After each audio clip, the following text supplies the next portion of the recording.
दोस्तों, सड़क के किनारे जो आजकल पर्ची मिला है उसमें समझेंगे हम कि उसका कारण क्या हो सकता है, कैसे उसका जांच होता है, उसमें जांच में क्या क्या हो सकता है, आगे का संभावना क्या बनता है, क्या इलेक्शन रद्द हो सकता है। और तो उसमें हम टेस्ट वोट में ये समझेंगे कि कौन टेस्ट वोट करता है, कितनी संख्या में करता है, किसके देख रेख में किया जाता है और उस टेस्ट वोट का बाद में क्या किया जाता है। तो वोटिंग मशीन जो होता है 3 पार्ट में बटा होता है। एक में जो उसका चिन्ह रहता है हर एक उम्मीदवार के नाम के सामने, जिसमें हम लोग जाके बटन बटन प्रेस करते हैं। दूसरा जिसको वीवीपैट बोलते हैं, उसमें एक पर्ची टाइप का रहता है, उसमें नाम, उसका चिन्ह और उसका क्रमांक संख्या अंकित रहता है। उसके पीछे एक कंट्रोल यूनिट रहता है जो ऑफिसर के द्वारा कंट्रोल किया जाता है। हर एक मतदाता के जाने के बाद ऑन किया जाता है बटन को, और आप एक बार में एक मतदान यहाँ देंगे, एक पर्ची यहाँ पे देखेंगे, फिर दूसरा कैंडिडेट घुसने के बाद दूसरी बार ऑन करना पड़ेगा इसको। तो ये मशीन है। तो बटन प्रेस करने के बाद यहाँ पे वीवीपैट में एक डिस्प्ले पे पर्ची दिखेगा, वो 7 सेकंड तक वहां पे आप देख सकते हैं। उसके बाद वो पर्ची नीचे के सील बॉक्स जो रहता है, एकदम बंद सील बॉक्स, उसमें वो पर्ची गिर जाता है।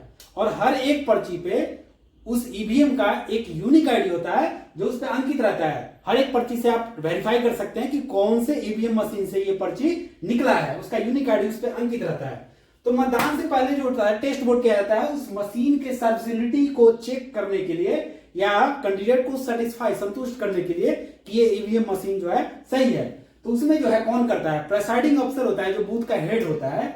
उसके देखरेख में जो पोलिंग एजेंट होते हैं या कैंडिडेट के जो एजेंट होते हैं वो वोटिंग करके अपना मशीन का सर्विसिबिलिटी चेक खुद करते हैं। उसमें ईसीआई द्वारा इलेक्शन कमीशन ऑफ इंडिया द्वारा नियम है कि हर एक ईवीएम में कम से कम 50 टेस्ट वोट करके देखा जाए और उसी 50 वोट या उससे ज्यादा को हर एक उम्मीदवार में बांटकर वोटिंग करवाया जाता है। बाद में क्या होता है, प्रिसाइडिंग अफसर वोटिंग करवाने के बाद एक क्लियर बटन होता है, उसको दबाकर 0 वोट शो करता है ईवीएम पर डिस्प्ले पर, और उसके बाद एक क्लियर डिस्प्ले सर्टिफिकेट भी होता है जिसको साइन किया जाता है प्रिसाइडिंग अफसर और कैंडिडेट और पोलिंग एजेंट तीनों के द्वारा। उसके बाद वो जो पर्ची होता है टेस्ट वोट का, उसको पहले तो उस बॉक्स में ही छोड़ दिया जाता था। उसके बाद अभी क्या है, लिफाफा में उसको बंद किया जाता है, निकाल के लिफाफा में बंद करके उसमें पुनः साइन किया जाता है प्रिसाइडिंग अफसर एजेंट के द्वारा, और उसको रिटर्न किया जाता है सारा मतदान खत्म होने के बाद। जब उसको स्ट्रांग रूम में जमा करते हैं तो उसको साथ में उसको भी जमा करना पड़ता है। इसका उद्देश्य वही होता है कि ईवीएम का सर्विसिबिलिटी चेक भी हो जाए और कैंडिडेट जितने खड़े हैं वो सब संतुष्ट हो जाए कि ईवीएम मशीन में कोई गड़बड़ी नहीं है। तो मतदान के बाद क्या होता है, मतदान के बाद जो है प्रिसाइडिंग अफसर द्वारा ईवीएम और वीवीपैट का पोल को क्लोज करके एक रिपोर्ट तैयार किया जाता है। रिपोर्ट तैयार करके उसमें क्या करते हैं कि एजेंट के प्रेजेंस में उस पूरे सिस्टम को सील किया जाता है, कैंडिडेट के एजेंट और पोलिंग एजेंट दोनों के प्रेजेंस में, और सुरक्षा कर्मी तो रहते ही हैं।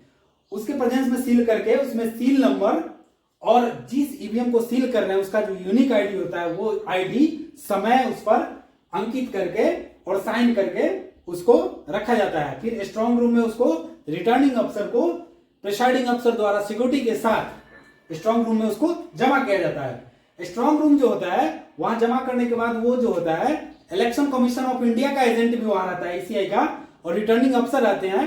मेन उसका हेड जो होता है डीएम साहब होते हैं, डीएम भी रहते हैं, और कैंडिडेट और का भी एजेंट परमिशन लेके वहां पे रहते हैं जनरली। उन सारे के प्रेजेंस में स्ट्रांग रूम में क्या किया जाता है, उस सारे सिस्टम को रख के उसको सील कर दिया जाता है।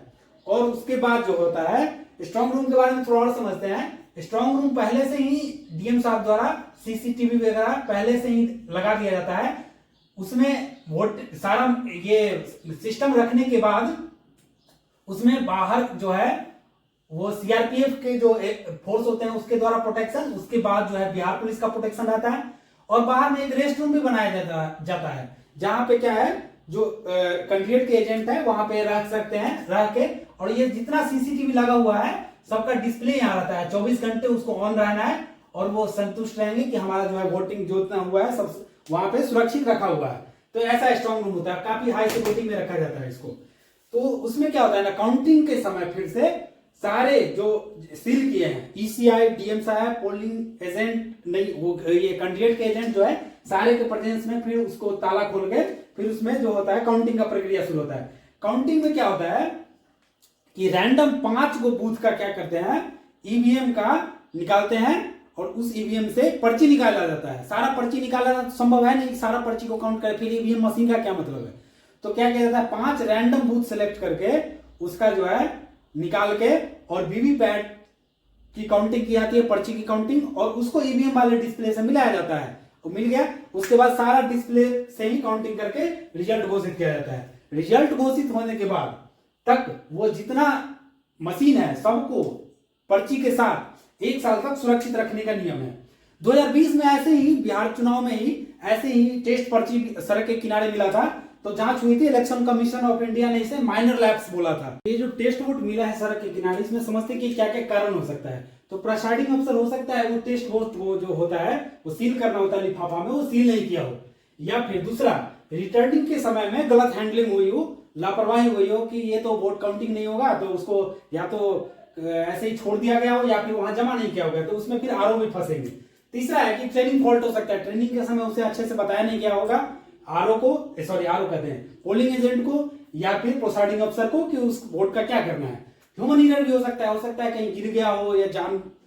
और अगला जो है पॉलिटिक्स वाला प्रेशर भी हो सकता है, राजनीतिक दबाव में कैसा करना है, तो उसने किसी को दबाव दिया हो, वैसा किया हो। एक और कारण हो सकता है जानबूझ के बदमाशी, बिहार में बदमाश बहुत है, हो सकता है कि बदमाशी किया हो, अरे देख लेंगे जो होगा, इसका तो काउंटिंग होगा नहीं, फेंक देते हैं, कुछ भी कर सकते हैं। तो ये सारे कारण हो सकते हैं। तो उसमें जांच चल रहा है। जांच में क्या होगा कि उस स्लिप पे जो होता है, मैंने बताया था कि स्लिप पे उसका जो ईवीएम का यूनिक आईडी अंकित होता है और सीरियल नंबर अंकित होता है। तो उससे हर एक स्लिप से आप पता कर सकते हैं कि कौन से ईवीएम से वो स्लिप निकला है, और ईवीएम से आप पता कर सकते हैं कि वो कौन से बूथ से आया है। तो स्लिप पर जो आईडी है और सीरियल नंबर है उससे ईवीएम और बूथ का पता लगेगा।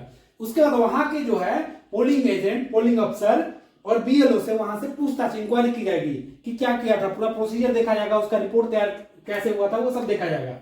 उसके बाद डीएम साहब द्वारा क्या करे, उसका रिपोर्ट जो है चीफ इलेक्टोरल ऑफिसर होता है जो ईसीआई द्वारा पूरे स्टेट का हेड होता है, उसको रिपोर्ट दिया जाएगा। वह ईसीआई को रिपोर्ट करेगा और ईसीआई जो election commission of India headquarter अंतिम निर्णय देगा।